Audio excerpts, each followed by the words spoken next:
우리가 흔히 메소포타미아 문명이라고 일컫는 이 고대 근동 지역은 힘의 각축장이었습니다.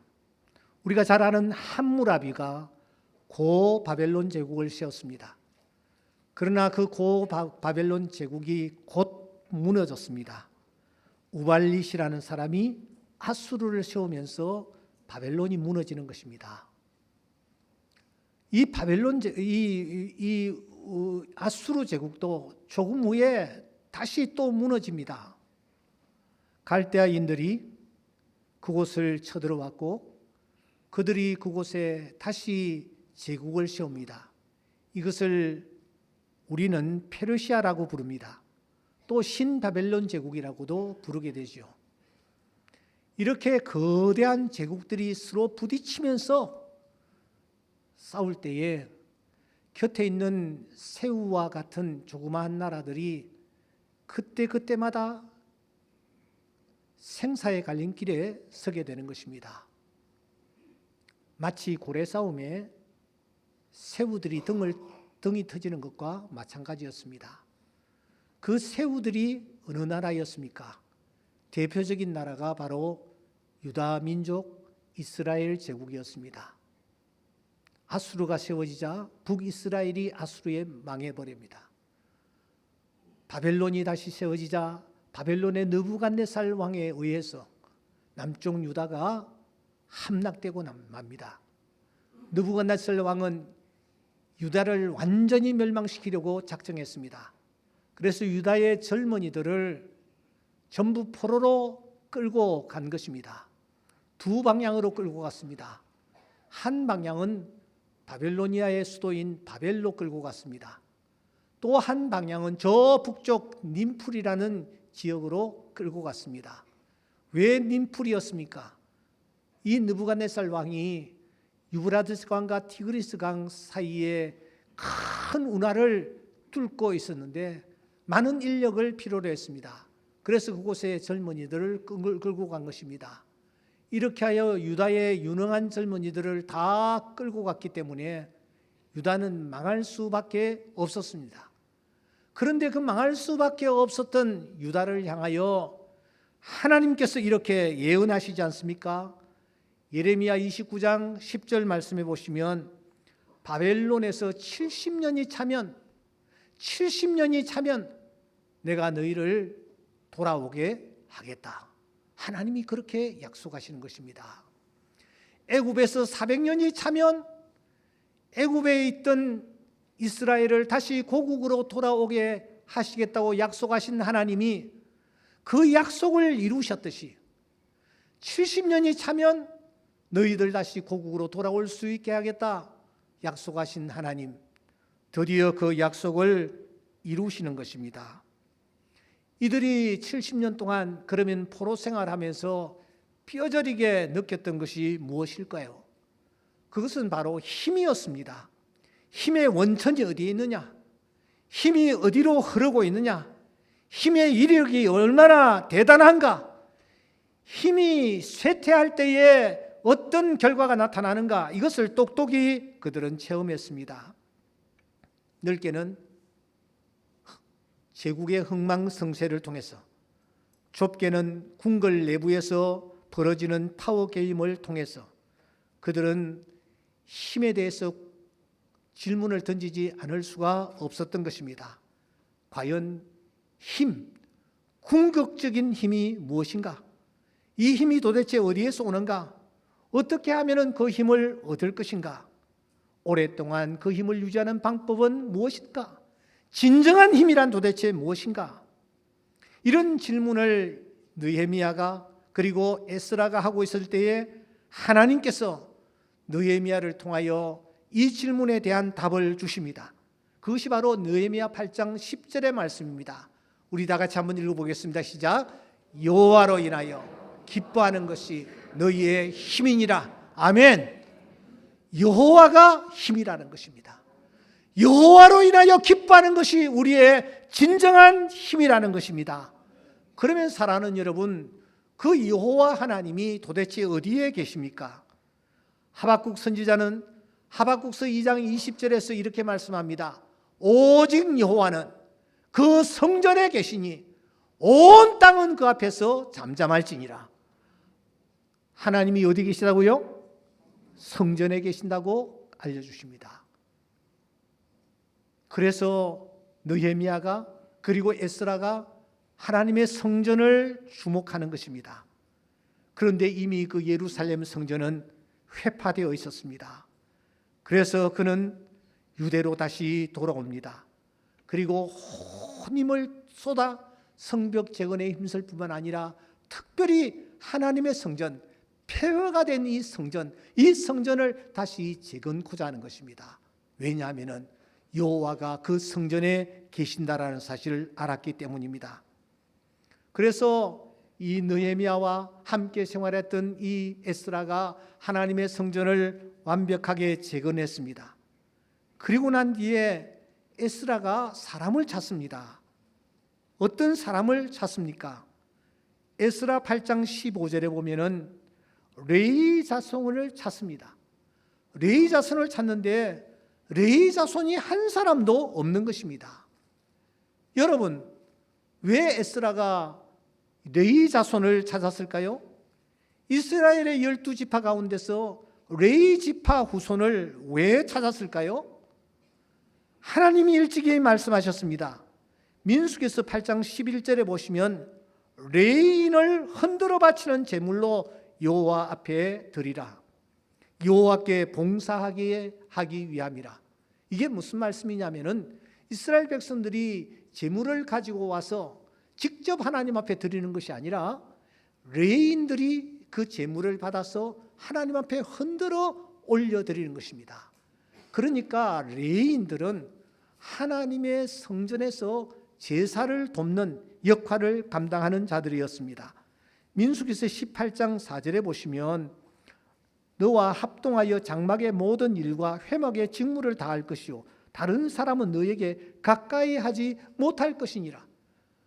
일반인들은 가까이 나오는 것이 아니고 이 레위인들이 하나님 앞에서 직무를 감당하는 것입니다. 그러므로 레위는 형제 중에서 분깃이 없으며 기업이 없고 하나님 여호와께서 그에게 말씀하신 것 같이 여호와가 그의 기업이시니라.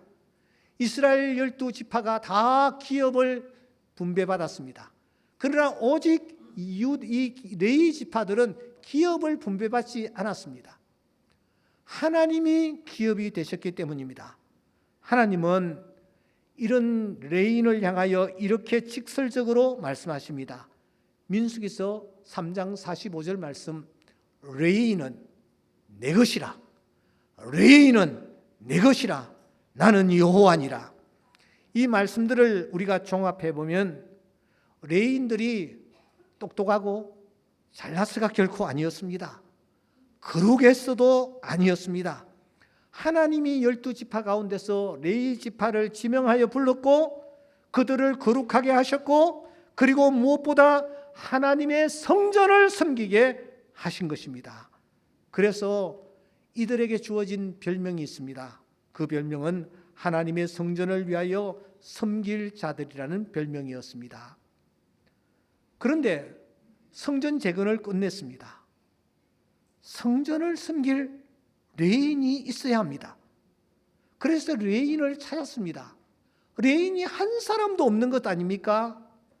이때 에스라가 레위인을 찾아오도록 명령을 내립니다. 에스라서 8장 16절, 8장 17절 이 말씀에 보면은 레위인을 찾아 여러 사람들이 사방팔방으로 나갑니다. 그리고 그 레위인을 드디어 찾게 되었습니다. 에스라서 8장 18절 말씀에 보시면 하나님의 선한 도우심을 입고 그래서 한 명철한 사람을 데려왔더라. 레위인 중에 한 명철한 사람을 찾아서 데리고 왔습니다. 그리고 그로 하여금 다시 재건한 예루살렘 성전을 섬기게 했다라는 것입니다. 여러분, 오늘 본문에 등장하는 이 에스라라는 사람은 아주 대단한 인물입니다. 그에게는 언제나 학사라는 별명이 붙여질 정도로 지식이 출중한 사람이요, 지도자로서 리더급에 속한 그런 훌륭한 인물이었습니다. 그런데 여러분, 그 학사 에스라가 레인이 해야 할 직무를 넘보지를 않습니다. 그 옛날 사울 왕은 하나님의 종인 제사장이 해야 할 직분을 넘보다가 결국 하나님으로부터 버림을 받았습니다. 이 에스라는 이 사실을 너무나 잘 알고 있었습니다. 그래서 그는 자기가 리더십도 있고 똑똑하고 많이 배우고 대단한 인물이었음에도 불구하고 이 일은 레인들만 해야 한다, 하나님이 레인들에게 성전을 섬길 수 있는 직무를 맡기셨다, 선을 넘지 않습니다. 그래서 이 학사 에스라가 하나님의 성전을 섬길 레인을 찾아오도록 한 것입니다. 저는 1989년 6월 첫째 주일, 바로 오늘 이 교회 담임으로 부임을 했습니다. 그러니까 만 36년이 된 셈입니다. 누군가가 이 사실을 알고 오늘 이렇게 꽃꽂이로 하나님께 올려드린 것으로 알고 있습니다. 제가 1989년 6월 첫째 주일, 바로 36년 전 이 교회 마당으로 들어와 보니 한 자매가 깨끗한 옷을 입고 추보를 나누어 주고 있더라고요. 그래서 제가 이 추보를 받았습니다.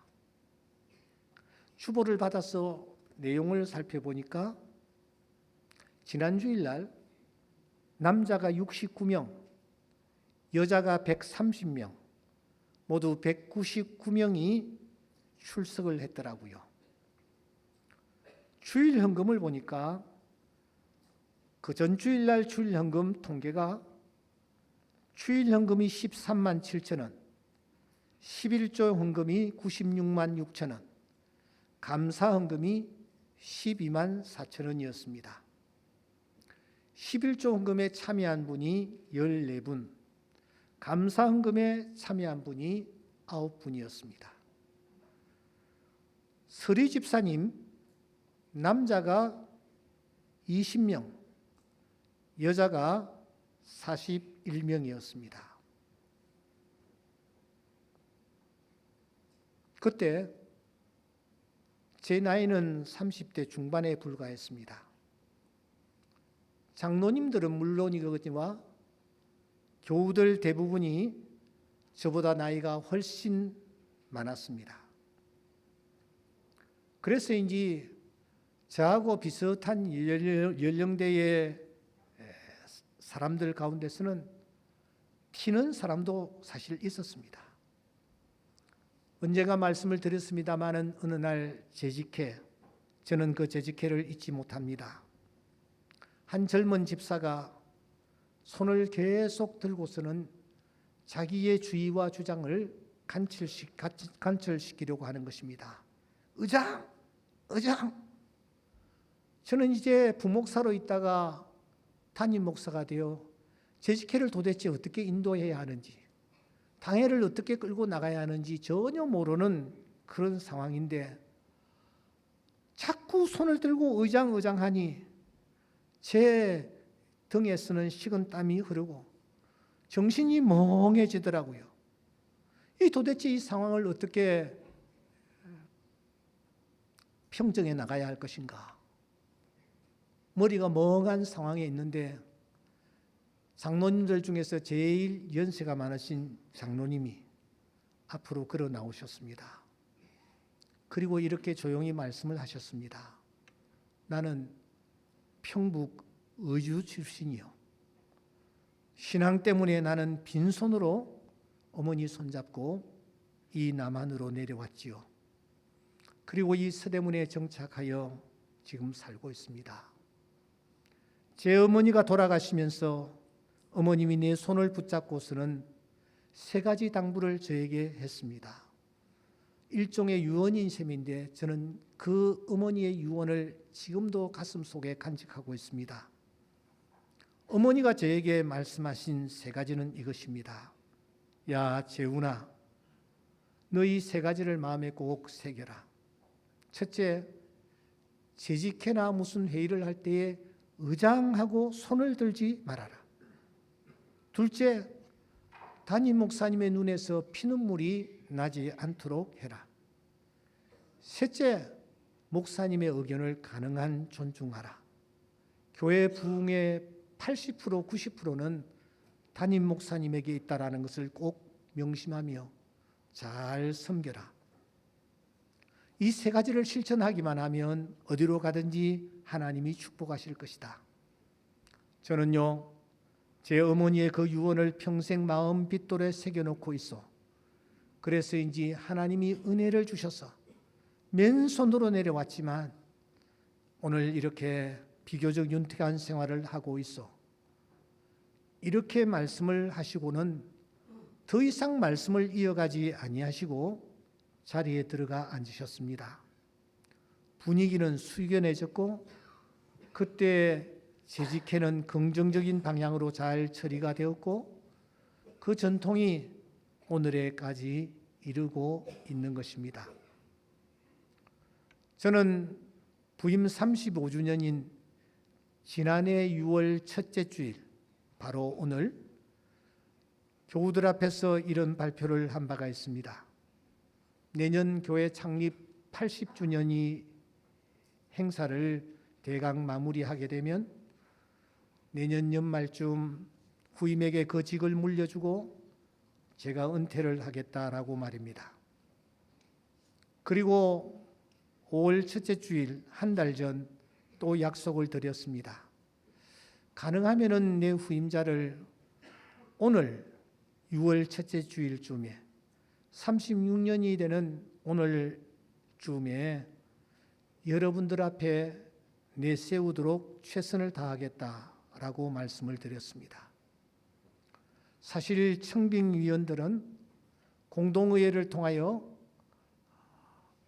청빙에 대한 정권을 위임을 받은 이후 후임자를 놓고 정말 열심히 기도하면서 찾고 또 찾았습니다. 에스라의 명을 받던 여러 사람들이 레인을 찾고 찾았듯이 하나님의 교회를 계속해서 세워나갈 자가 누군가 찾고 찾았습니다. 사심없이 살피고 또 살폈습니다. 그리고 오늘 우리는 한 사람, 하나님의 성전, 충정교회를 섬길 자를 찾았습니다. 그래서 그 사람이 모세의 뒤를 이어서 여호수아가 이스라엘 백성들을 충성스럽게 이끌고 요단강을 건너고 여리고성을 정복하고 아이성을 정복하고 가나안 땅 전체를 정복하는 대역사를 이루었듯이 12결의 소를 가지고 밭을 열심히 갈던 엘리사가 엘리야의 뒤를 이어서 엘리야보다 갑절의 성령 충만함으로 이스라엘의 위대한 리더가 되었듯이 선한 양심 하나를 붙잡고 배우고 또 배웠던 이 디모데라는 사람이 바울 사도보다 더 의미 있고 뜻있는 사역을 감당했듯이 용 목사의 뒤를 이을 하나님의 종이 오늘 이 시대의 여호수아처럼, 오늘 이 시대의 엘리야사처럼, 오늘 이 시대의 디모데처럼 주의 일을 잘 감당했으면 하는 마음 가지고 있는 것입니다. 사실 한 사람을 찾기 위해서 얼마나 고심을 했는지 모릅니다. 저는 거의 매일 새벽 2시경이면 교회에 나와서 엎드렸습니다. 그래서인지 1년여간에 10kg 이상 제 체중이 빠진 것입니다. 여러분들 사람을 볼 때에 기준이 다 다릅니다. 어떤 사람은 키를 기준하고, 어떤 사람은 인물을 기준하고, 어떤 사람은 전체 몸매를 기준할 수도 있습니다. 다 다릅니다. 그런 자기 기준에 비추어 보면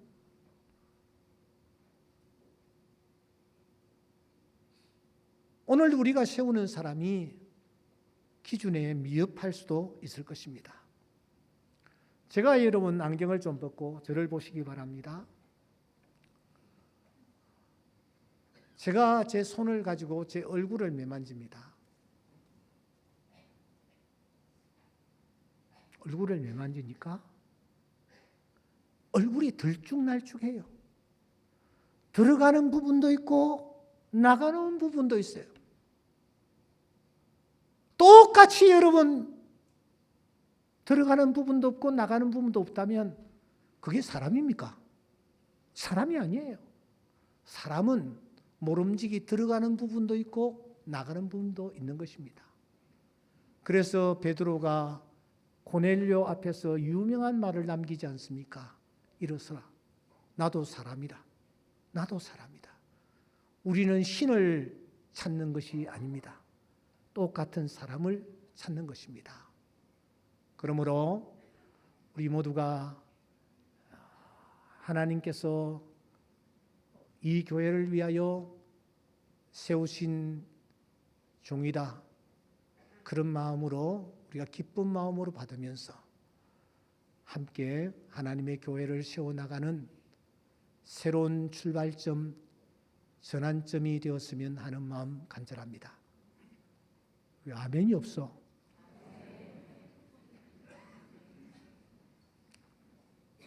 이제 장로님들 앞으로 나오시겠습니다.